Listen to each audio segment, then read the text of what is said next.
Hi hello sisters எல்லாருக்கும் வணக்கம் and dear parents எல்லாருக்கும் வணக்கம். நேற்று வந்து சரி லைவ் போட்டு பார்ப்பேன், லைவ் போட்டு பார்த்தேன். 2-3 சிஸ்டர்ஸ் பிரதர்ஸ் வந்து நிறைய கேட்டிருந்தீங்களங்காட்டிலும் ஒரு 4-5 பேர் மினிமம் வந்து நாங்கள் பார்த்ததே ஒரு 10 பேர்கிட்ட தான் உள்ளே தான் பார்த்துருப்பாங்க. அவங்க வந்து என்ன கேட்டாங்கன்னு பார்த்தீங்கன்னா மைவி3 தான் மேக்ஸிமம் கேட்குறாங்க. மைவி3 டீட்டெயில் வந்து எனக்கு தெரியாது. கேட்ட வரைக்குமே ஒரு சரியான ஆன்சர் கிடையாது எனக்கு. நான் கேட்குறவங்க ஏன்னா அமௌண்ட்டு போயிருச்சே அப்படின்னு நினச்சி நான் வந்து கவலைப்படுறதா, இல்லை அடுத்தடுத்து என்னோடய ஃபேமிலி சுச்சுவேஷனை பார்த்து நான் வந்து அடுத்த கட்டத்துக்கு போகிறதானே தெரியல. ஏன்னா இது வந்து கிணத்துல போட்ட கல் மாதிரி தான் கிடக்கு எனக்கு தெரிஞ்சு.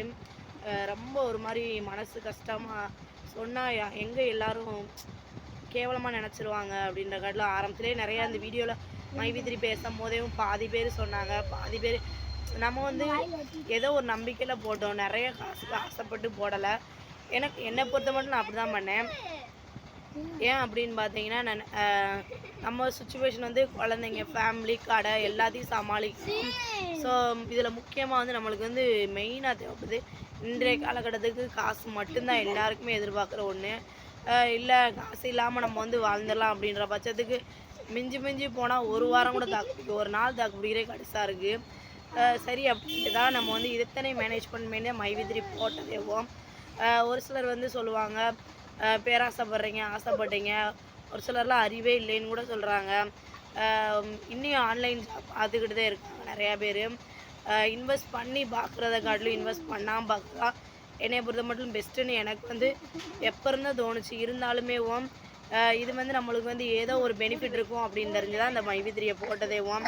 ஸோ இதுக்கான சொல்யூஷன் கேட்டோம்னா அப்படி நினச்சி தான் நான் வந்து கஷ்டத்தில் இருக்கும், இது போட்டால் ஏதோ ஒரு பெனிஃபிட் இருக்கும் அப்படின்னு நினச்சி தான் நான் போட்டேன். கடைசியில் பார்த்தா எங்கள் வீட்டுக்காருக்கு எனக்குமே ரொம்ப டிசப்பாயின்மெண்ட் ஆகிடுச்சு, மனசு ரொம்ப கஷ்டமாயிடுச்சு.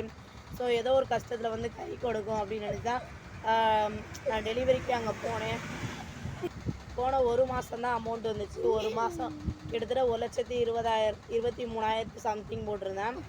அதில் எவ்வளோ எடுத்தேன் அப்படின்னு பார்த்தீங்கன்னா கிட்டத்தட்ட ஒரு மாதம் ஒரு 6,000 வந்துச்சு. 2வது மாதம் வந்து கரெக்டாக எடுத்துட்டேன், 12,000 எடுத்துட்டேன். அதே மாதிரி வந்து 3வது மாதம் எடுக்கிறப்ப தான் மாட்டிக்கிட்டேன் நான். ரொம்ப ஒரு மாதிரி கவலையாக போயிடுச்சு.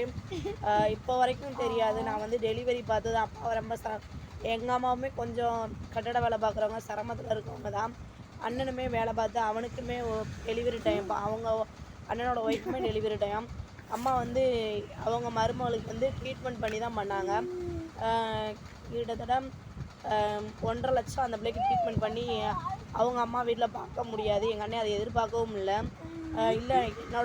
என்னோட பிள்ளை மனைவிக்கு நான் தான் பார்க்கணும் அப்படின்ட்டு 1,50,000 லட்சம் செலவு பண்ணி கரெக்டாக எனக்கு அடுத்து 10 நாளில் அந்த பொண்ணுக்கு வந்து ஃபஸ்ட்டு டெலிவரி வந்து நான் குறை சொல்ல மாட்டேன். ஏன்னா அந்த பொண்ணு வந்து எங்கள் வீட்டுக்கு வந்த பொண்ணு, நாங்கள் வந்து அந்த பொண்ணை கண்டிப்பாக பார்த்தாகணும். செலவழித்து 1,50,000 லட்சம் செலவழித்து நாங்கள் பார்த்துட்டோம். எனக்கு அப்படி கிடையாது, எனக்கு வந்து எங்கள் அம்மா 3வது பிள்ளைன்றப்ப மாமியார் வீட்டில் தான் பார்க்கணும். ஸோ எங்கள் வீட்டில் சுச்சுவேஷன் சரியில்லாதனால நான் 3வது டெலிவரிக்கு அம்மா வீட்டே போய்ட்டேன். பக்கத்தில் ஜிஹெச் தான். நான் அதை பற்றி குறை சொல்ல மாட்டேன், எங்கள் அம்மா அதை பார்த்ததே பெரிய விஷயம் எனக்கு. அப்படின்றப்ப எனக்கே 10,000 15,000 ஆயிடுச்சு. ஸோ அப்போ சுச்சுவேஷனில் என்னோடய தோடு வந்து ஒரு தோடு இருந்துச்சு. அம்மா வந்து அதை அடகு வச்சு தான் பார்த்தாங்க. இன்னுமே அதை நான் திருப்ப கிடையாது. உண்மையை சொல்ல போனால் எங்கள் அம்மா அப்பையும் திட்டினாங்க, எதுக்கு இந்த மாதிரி மைவி3 காசை போட்டு ஏமாந்துக்கிட்டு கிடக்க, ஏற்கனவே உனக்கு தெரியாதா, படித்த பிள்ளை தானே எங்கள் அம்மாவும் திட்டினாங்க. ஸோ நம்மளோட கஷ்டம் வந்து இதுக்குள்ளே இழுத்துட்டு போயிடுச்சு, நான் என்னம்மா பண்ணேன் அப்படின்னு கேட்டேன். அம்மாருன்ட்டு என்ன போனது போச்சு, நான் முடிஞ்ச வரைக்கும் நான் திருப்பி தர பார்க்குறேன், நான் இதை அடகு வச்சு உன் டெலிவரி செலவு பார்த்துக்கிறேன் அப்படின்ட்டு கிட்டத்தட்ட அந்த 15,000 வச்சு தான் என்னோடய டெலிவரி செலவே பார்த்தாங்க. இன்னும் அதை நினச்சா ரொம்ப கஷ்டமாக இருக்குது, கூட அது தோட திருப்பலை. அப்படின்றப்ப இதுவும் வந்து எங்கள் வீட்டுக்காருக்கு ரொம்ப சிரமத்தை கொடுத்துருச்சு. சரி அப்படின்ட்டு டெலிவரி முடிஞ்சு ஏதாவது சொல்யூஷன் வரும் அப்படின்ட்டு நானும் வெயிட் பண்ணுறேன். 7 மாதமாக எந்த ஒரு சொல்யூஷனுமே வரல, எல்லாருக்கும் தெரிஞ்சதான். சரி எங்கள் வீட்டுக்காரர் இதுக்கு மேலே கடையை போட்டுட்டா ரொம்ப சங்கடமாக போயிடும். 3 மாதம் கூட ஆகலை, கிட்டத்தட்ட நிறவர 90 நாள் கூட ஆகலை. பச்சை பிள்ளையோடு நான் இங்கே வந்துட்டேன். அங்கேருந்து நடந்து வந்து கிட்டத்தட்ட அங்கேரிபாளையம், ஸ்ரீநகர், திருப்பூராக தான் அவங்களுக்கு தெரியும். அங்கேரிபாளையத்துக்கு ஸ்ரீநகருக்கும் கிட்டத்தட்ட 1 கிலோமீட்டர் கொஞ்சம் கூட இருக்கும். அங்கேருந்து பிள்ளைக்கு தேவையானதும் ஏற்கனவும் பிள்ளை பிறந்ததுக்கும் அப்படி தான் நடந்து வந்தேன். ஸோ 2ஆவது பிள்ளைக்கு 3ஆவது பிள்ளைக்கு அப்படி நடந்து போய்க்கலாம் அப்படின்னு நினச்சேன். சீரியஸாக ஆப்ரேஷன் பண்ணதுக்கு முடியவில்லை. இருந்தாலும் சுச்சுவேஷன் அப்படின்னு ஏன்னா கடை வாடகை 5000 வாடகை வருது. இதில் பெனிஃபிட் பார்த்திங்கன்னா மெட்டீரியல் நான் நிறையா போட கிடையாது. அதனால் பெனிஃபிட்ன்றது அவ்வளோவா கிடையாது எனக்கு. என்னோடய சுச்சுவேஷனை வந்து மேனேஜ் பண்ண ரொம்ப கஷ்டமான சுச்சுவேஷனாக இருந்துச்சு. அப்புறம் எங்கள் வீட்டுக்கார் வந்து நிறையா லோன் வாங்கி அவருமே என் மாமியார் வந்து கூட இருக்காங்க. நிறையா வந்து பிள்ளைகளுக்காக எங்களுக்காக மெடிசன் செலவாகும், வாடகை செலவு. ஸோ இதெல்லாம் பண்ணணுன்னு நினைக்கிறப்ப ஒரு மாதிரி இக்கட்டான சூழ்நிலையில் நான் வேறு வழி இல்லாமல் அங்கேருந்து நடந்து வந்து நான் ஆப்ரேஷன் 3 மாதத்தோட சட்டரை வெளியே நின்று யாராவது கூப்பிட்டா ஓயாமல் கூப்பிட்டா சங்கடப்படுவாங்களேன்னு முடிஞ்ச வரைக்கும் சட்டரை நானே ஓப்பன் பண்ணி நானே திறந்துருவேன். ஸோ இவ்வளோ ஒரு இக்கட்டான சுச்சுவேஷனை ஹேண்டில் பண்ணேன். ஸோ நான் என்ன பண்ணேன்னா என் பிள்ளைகளுக்கு வந்து கவர்மெண்ட் ஸ்கூல் தான். அதனால் எனக்கு வந்து ஃபீஸ் வந்து பெரிய இது கிடையாது. நான் படிச்சிருக்கேன். ஸோ இந்த விஷயத்தில் எல்லாருமே சொல்லுவீங்க படிச்சிருந்து ஏன் இப்படி பண்ணீங்க அப்படின்னு தான் கேட்டாங்க. ஸோ வந்து படித்த எல்லாருக்குமே கரெக்டான வேலைவாய்ப்பு கிடைக்கல.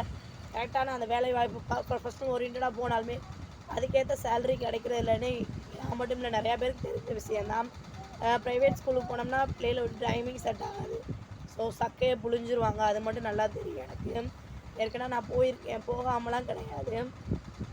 ஸோ அது மாதிரி இப்போ சுச்சுவேஷன் வந்து என் பிள்ளைகளையும் நான் பார்க்கணும், கடையும் பார்க்கணும். அப்படி ஹேண்டில் பண்ணுறப்ப வருமானன்ற கிடையாது. இதில் கடைக்குள்ளே இன்வெஸ்ட் பண்ணனாலுமே மினிமம் ஒரு 25,000 இன்வெஸ்ட் பண்ணோம்.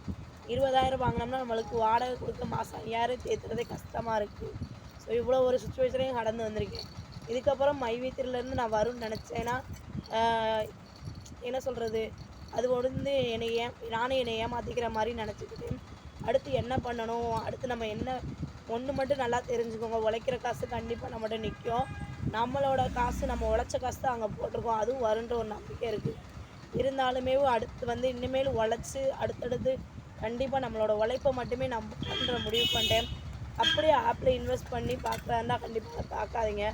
இன்வெஸ்ட் பண்ணாமல் இன்வெஸ்ட் பண்ணாமல் பார்த்தீங்கன்னா அதில் உங்களுக்கு பெனிஃபிட் இருக்குது. ஆனால் அந்த இன்வெஸ்ட் பண்ணாமல் பார்க்கலையும் லாஸ்ன்ற காட்டிலும் டைமிங் நிறைய வேஸ்ட் ஆகும். இழுப்பாங்க, ரொம்ப நாள் இழுக்கிற மாதிரியே இருக்கும். கண்டிப்பாக அதையும் நான் பண்ணிக்கிட்டு தான் இருக்கேன், அதையும் உங்க கூட ஷேர் பண்ணுறேன். ஆனால் வந்து அது வந்து பொறுமை காக்கணும். பொறுமையாக இருந்தால் மட்டும்தான் அது எப்போயோ ஒருக்கா நம்மளுக்கு யூஸ் பண்ணுற மாதிரி தான் இருக்கும். கண்டிப்பாக அது வந்து சக்ஸஸ் ஆகிடுச்சுன்னா உங்களுக்கு நான் அதை ஷேர் பண்ணுறேன். வித்தவுட் இன்வெஸ்ட்மெண்ட் இல்லாமல் ஏற்கனவே இன்வெஸ்ட் பண்ணோம்னா அதில் லாஸ் பண்ணி நம்மளை ஏமாத்துறதுக்குன்னே நிறையா பேர் வெயிட் பண்ணியிருக்காங்க. கண்டிப்பாக இன்வெஸ்ட் பண்ணி போடாதீங்க. என்னோட ஒரு ரெக்யூஸ்ட்டாக ஒரு வேண்டுகோளாக வச்சுக்கோங்க. அப்புறம் பார்த்திங்கன்னா இதுதான் மைவித்திரியை பற்றி நான் போய் கேட்டேன்னு வச்சுக்கோங்களேன். யாரையாவது அதில் நல்லா டீப்பாக கிட்டத்தட்ட 300 பேர் 200 பேர் சேர்த்து விட்டாங்களாம் கேட்டிங்கன்னா நிறைய கதை சொல்லுவாங்க. நாங்களே இக்கட்டான சூழ்நிலை தான் இருக்கோன்னு சொல்லுவாங்க. ஸோ அப்படின்றப்ப இவங்கள்ட்ட கேட்டு ஒரு யூஸ் இல்லைன்னு தெரிஞ்சு போச்சு, எங்களுக்கே தெரியாது. ஸோ அவர் இது வந்து முழுக்க எம்டி சாராக அவரோட சேனல்லையோ இல்லை நேரடி ஒளிபரப்பு பண்ணியோ அவரோட வாய்ஸ் மெசேஜோ அவரோட சேனல்லேருந்து வந்தால் மட்டும்தான் நம்பகத்தன்மையான நம்பக்கூடிய கருத்துக்களாக இருக்கும்னு என்னோட கருத்து. வேறு இதுக்கு மேலே வந்து நான் வந்து அதை பற்றி பேசினா மேற்கொண்டு என்னைய நானே கஷ்டப்படுத்தி அந்த தாட்டுக்கே மறுபடியும் போகிற மாதிரி இருக்கும், உங்களையும் கஷ்டப்படுத்துகிற மாதிரி இருக்கும். அதனால தான் நான் அந்த மைவித்தியை பற்றி பேசுகிறத விட்டுட்டு ஸோ எனக்கு பிடிச்ச ப்ரொஃபஷன் என்னோடய ஃபேஷன் ஸ்டடி ஓரியன்டாக போடுறேன். ஸ்டடி ஓரியன்டாக வேறு ஏதாவது போடணும், எனக்கு கொஞ்சம் ஐடியா கொடுங்க, எந்த மாதிரி போடலாம் எந்த மாதிரி பண்ணலான்றத ஹெல்ப் பண்ணுங்கள். ஸோ யூடியூப் மூலமாவது ஏதாவது வருமானம் வரும். 1000 சப்ஸ்கிரைபர் உங்களால் தான் ரீச் பண்ணேன், அதுக்கு முதல்ல தேங்க்ஸ் சொல்லிக்கிறேன். கண்டிப்பாக வாட்ச் ரீச் பண்ணி மானிட்டேஷன் அப்ளை பண்ணி ஒரு காலம் வரும், அதையும் நான் கூட ஷேர் பண்ணிக்கிறேன். ஏதாவது உங்களுக்கு ஐடியா இருந்துச்சுன்னா சொல்லுங்கள், நான் அந்த மாதிரி ஏதாவது ஒரு வீடியோ பண்ணி போடுறேன். கண்டிப்பாக இது என்னோடய நிலைமையை முன்னாடி ஏற்றுன்னு நான் நம்புகிறேன். உங்களுக்கும் இது மாதிரி ஏதாவது நிறையா வழி கிடைக்கும். கண்டிப்பாக ட்ரை பண்ணி பாருங்கள், முடிஞ்ச வரைக்கும் ட்ரை பண்ணுங்கள். வேறு ஏதாவதுன்னா கமெண்ட் பண்ணுங்கள். எல்லா அன்பான சிஸ்டர்ஸ் அண்ட் பேரண்ட்ஸ்க்கும் நன்றியை தெரிவிச்சுக்கிறேன், நன்றி சொல்லிக்கிறேன். வேறு ஒன்றும் இல்லை. மைவித்திரியை பற்றி எனக்கு இது மட்டும்தான், இந்த மாதிரி கருத்து தான் இவ்வளோ தான் தெரியும் அப்படின்றதான் கூட ஷேர் பண்ணுறேன். லைவ் போட்டேன், கண்டிப்பாக ஞாயிற்றுக்கிழமை லைவ் போடுறேன். பிடிச்சிருந்தா கூட லைவ் chat பண்ணுங்கள். Thanks to all brothers and sisters.